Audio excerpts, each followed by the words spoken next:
Hey guys, good day and welcome back to my channel guys. So I'll show you the raw dim sum guys, or siomai. So this is the looks.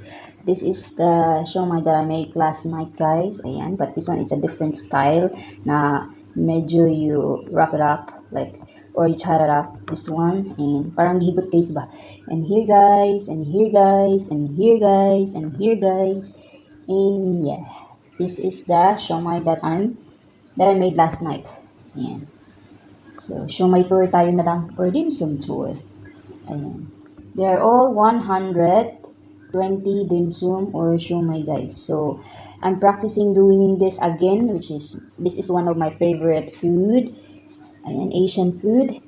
And yeah, I'm practicing, and very soon ma-perfect ko na talaga ang pagbuo nito guys. Ayan. But they're very easy to make for me. But it's time consuming though guys. Like takes 2 hours to 3 hours. It depends. Ayan. Yan siya guys. Siomai mo diha. Palit na mo guys. Ayan. Ano to siya siomai guys?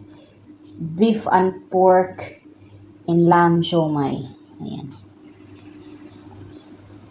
Taran! Siomai guys, siomai. Alright guys, thank you for watching. This is our vlog for today, just short one.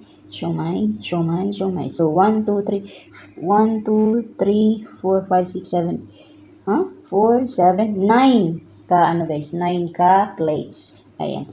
Tapos, I refrigerate them last night. So, para mag-ano pa siya guys, mag-stick pa siya para di siya madaling matanggal or masira pag we put it in the steamer. So, for now is I'm gonna steam all of them. Ayan. Alright, let's start! So, here na guys, as you can see, I'm doing the steaming. I'm using my old steamer guys, maliit na steamer guys. And I put a little bit of oil, I brush them like this. And then I'll steam it for like 15. Kita nyo ba? Wait. Pasensya na guys. Ayan. 15 to 20 minutes.